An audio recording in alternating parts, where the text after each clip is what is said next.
ফিলিস্তিন ইসরায়েল সংঘাত বর্তমানে মধ্যপ্রাচ্যের অন্যতম জটিল ও মানবিক সংকটপূর্ণ ইস্যু।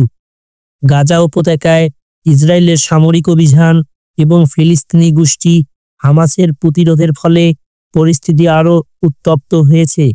2023 সালের 7 অক্টোবর হামাস ইসরায়েলে নজিরবিহীন হামলা চালায়, যার ফলে বহু ইসরায়েলি নিহত ও জিম্মি হয়।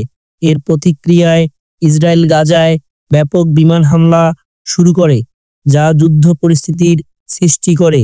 এই সংঘাতে হাজার হাজার মানুষ প্রাণ হারিয়েছে এবং বহু মানুষ বাস্তুচ্যুত হয়েছে। গাজায় চলমান সংঘাতের প্রেক্ষিতে ফিলিস্তিন ইসরায়েল দ্বিরাষ্ট্র সমাধানের আলোচনা নতুন করে সামনে এসেছে।